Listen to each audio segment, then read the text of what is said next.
you. Yo, we in here. Mood Music Part 3. See, fucking me up. Yo, you got all three of us right now and that little tight ass lens. They doing some shit with modern technology. I'm doing this interview with this fucking Hindu red dot on my fucking forehead. We gonna have to Photoshop some of this shit. We in here. Mood Music 3. DJ on point, passport point. Global Express now. He always, anytime the camera on, he's so cool. Budden. Point, Global Express. What's your nickname? Broadway Joe? We still jump off? No, fuck niggas. There we go, we back at it. Yeah. Kokeezy in the building. Yes, Killer sir. BH, if y'all didn't know. Oh shit. You did? Killer BH, yes. And Al. It's the On Top Music, On Top Millionaires. Your boy Kokeezy. Mood Music 3. I wasn't on part 2, but I'm on 3. How? Try to get him on part 2. Nobody fucked with me on part 2. Then that shit ended up in the New York Times. So, so I'm on part 3. That shit might be on 2020 Dateline. That real little motherfucker, right? Shit. Alright. It's me, Drew Cartier. Always, yes. Joe. Yo. What have you been doing since the first album? Shit. I ain't been doing Nothing at all. Oh shit. Yeah, See why you can't do interviews with your niggas in the book. I ain't even doing a goddamn You thing. be doing a whole lot of this. Chilling. Not even. Nah, since the first album. First album was 2003, man. Yes. What I've been doing since then? I've been writing. I've been hugged up. Hugged up. Hot 97, how did that come about? Did a little bit of Hot 97 shit. They was having some trouble up there. So I went up there and helped them out, held them down for a little bit. Made some good money while I was up there. I thought I'd be able to manage both. Doing the morning show and the studio shit, and I fell asleep behind the wheel of the Hummer and wrapped some white lady up, boy. Wow. She was in like a Tercel or some shit. Y'all hear that? This is first. I ran right into the back of that bitch. No license or nothing, down a hill too. And it wasn't just, the Hummer had a rack on the front, so it was like, boom. That bitch was twisted. So that was the end of that one. that was it. Yeah, that was it, because I thought my album was coming out that year. Speaking of And it ain't come growth. out. I mean, we're not doing the growth no We're more. not doing the growth anymore. No, Tentative title. Your next album. I don't have a title. We're not doing the growth though. Yes, okay. It might be the fucking bipolar collection for all I know. Why are we not doing the growth? The growth been out already. Shit. The growth got leaked to the streets. Should we just call that Mood Music? The album might be fucking mood music. I don't know. I'm not sure. I had to think. Whenever I get a set date and they be like, alright, you have to fucking have a title. Then I'll think of some shit. Joe Budden Part 2. What are some of the things you've learned from the trials and tribulations of your first album? I learned that you need to be, that I needed to be more involved on the business end. See, I got serious on niggas. Yeah. But yeah, I need to be more involved in on the business end. Learned that fucking industry rule number 4080. You know how that one goes. And you learn that fucking time in the rap game goes like that. Okay. I swear the album just came out yesterday. It's fucking going on 4 years. 4 I'm years sitting old as a fuck. I'm getting old in this shit with no second fucking sophomore album out. All these niggas putting out this fucking garbage. I was the only New York nigga, aside, not even New York nigga, but tri-state nigga, aside from fucking 50, to break that year. Because it was hard. It was hard to break motherfuckers around that time. The record sales was down, down, down. I had a couple bullshit joints on my album. Got one single out them fucking bastards up there and still went go. So I mean, I wasn't mad at it. Now, how did you start rapping? As you can remember. I don't remember. I started writing. I wasn't rapping. I started writing some shit. I started rapping. I was high. That's how I started rapping.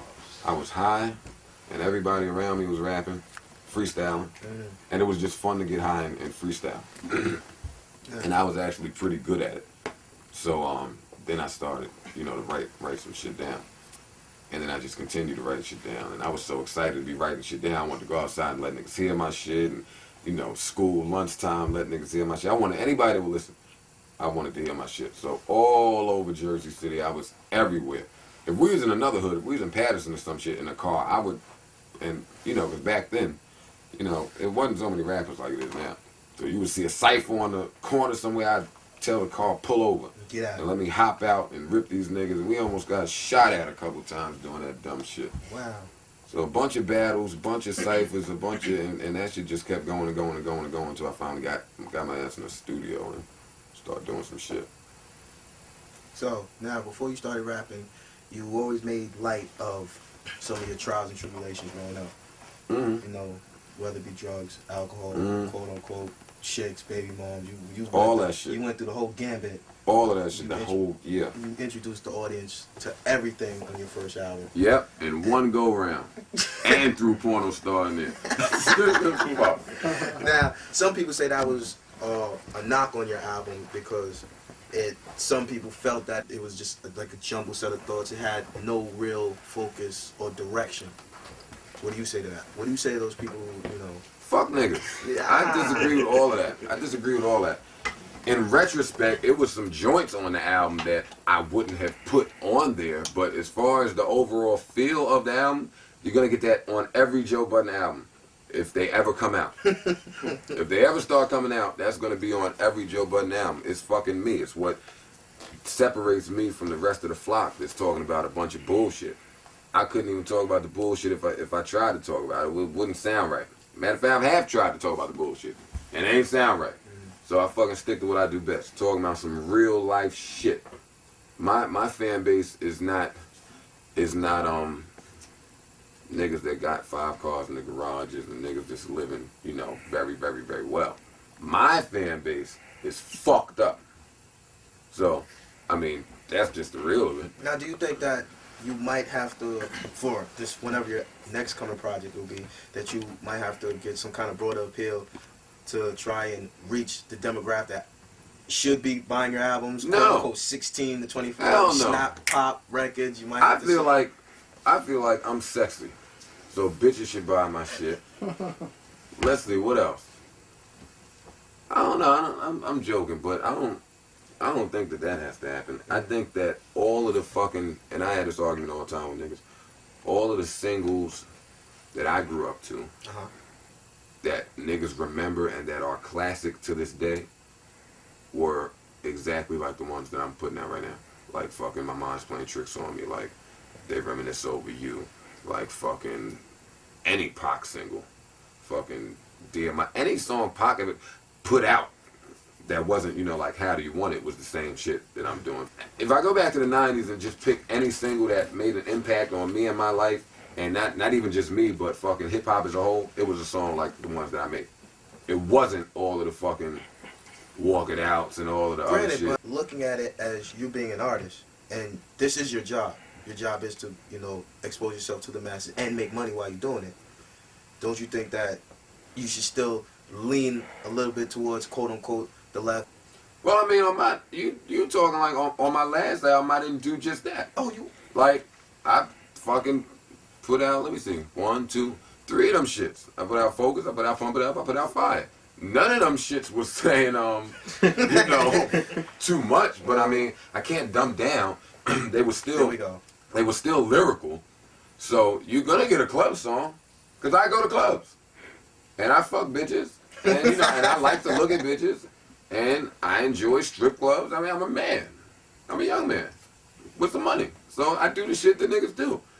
But to keep beating niggas in the head with that, like, it becomes repetitious after a while. Like, that's not, you're not gonna go buy my album and hear fucking 6, 7 club joints. Yeah, I'm high. On every club joint, you're saying the same exact shit anyway. I got this much money, I went to this club, I drunk this, I saw her, she had on this, we did this, and that's where we at. Very, very simple. Yeah, fuck that. You can't do that but for so long. Definitely. Now, lyrically, who do you believe is on par with you? With me? Yes, with you. Killer BH. That nigga's kind of ill. With me, I like Fab. I like Cass. I like Lupe. I like Andre 3000. I like Eminem. I like Jay-Z. I like Nas. I like Kiss. I like Beans. I like T.I. I like Luda. Definitely. Would you like to work with Right any of those this people? second. Did I say Lupe? Yeah, you said Lupe. Right this second. That's probably where it stops for me as far as mainstream hip hop. Given the opportunity, would you work with any of the artists that you named? Everyone. Do you feel that since you are on from Jersey, that you're basically you're the one that everyone from Jersey is shooting at? Well, you got two different groups of niggas from Jersey. You got one group that's saying, fuck that nigga. I should be where he's at, or he ain't fucking rapping right, or fucking he don't deserve to be there, or blah, blah, blah, blah, blah, blah. I'll shoot that nigga. Whatever they saying. Uh-huh. And you got your other group of niggas that's like, you're doing it right. Definitely. And we're going to support you. So, I mean, I take the hate with the love, gift and the curse, like Hope said. Jersey has always been like the state full of crabs in a bucket where you one try to get to the top, another nigga trying to pull him back in. So, but I don't give a fuck about any of that. If I was whack, niggas wouldn't be paying me no money. Damn right. So, Damn right. I ain't had an album out in 4 years and niggas are still on my dick. I mean, tell me I'm doing something good. I can rap a You little hear bit. this cocky guy over here? No, I ain't cocky. I ain't cocky at all. I'm the most humble, down-to-earth nigga in the world. I know I can rap. There you go. I know I can rap. It's not a nigga, a label could drop me tomorrow, and I'm still gonna know I can rap. It may just mean something else is wrong. Kevin Liles told me before my first album went out, he said, if this album doesn't do well, or if you don't do well, we know that it's because the masters are not ready yet. And I said, oh shit. Yo, you right. That is why. and shit like that just stuck with me. It probably still ain't ready yet. I be talking about shit that, you know, niggas ain't really talking about, or maybe I just put it in a way that is hard for idiots to understand. Like, if niggas are ignorant or not very bright, they shouldn't listen to Joe Budden. Not at all. And I'm you know, my education stopped at 10th grade, but I know I don't keep it, you know, that dumb. Where's the unbiased ear in hip hop? I think hip hop fans think that you can't fuck with one nigga and another nigga. Definitely. Like a nigga say, all right, Joe Budden had beef with G Unit, so I like Joe Budden, fuck G Unit. I fuck with G Unit, Joe Budden's a faggot. Like, how about listen to some G Unit? Listen to some Joe Budden. You can do both. I listen to G Unit. Definitely. Now you said something about Kevin Liles.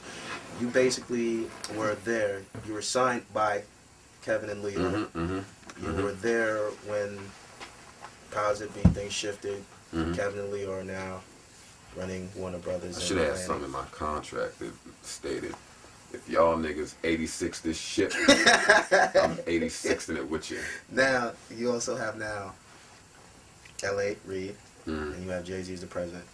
What are the differences, if any? Kevin and Leo were probably a lot more hands-on. A lot more hands-on with shit, and they just, I mean, this is a totally different world now, and I can't really even comment too much on it, because I haven't been through the, you know... Starting a new album, as you said before. Yeah, I haven't seen the wheels start rolling, so I really don't know what L.A. and Jay and their staff do when that process happens. All I can say is what Kev and fucking Leo did, and they did the best they could. All right. So, I mean, I'll see what happens whenever that ball starts rolling over here. What's the biggest misconception about you? That I only make club songs. The dumbest shit I've ever heard in my life. Another ignorant ass statement. Yeah, very, very. But I mean, that just may be from, you know, people being deprived of mixtapes. But I can't even say that because, you know, the internet is so big. Anybody in the world can go online and hear what the fuck is going on. And I'm really big on the internet. So if a nigga thinks that Joe Budden only made Pump It Up, he's not really trying to get into, you know, anything else that I made. Now, what out of some of your songs, what's some of your favorite records that you've ever recorded, mixtape, and or released?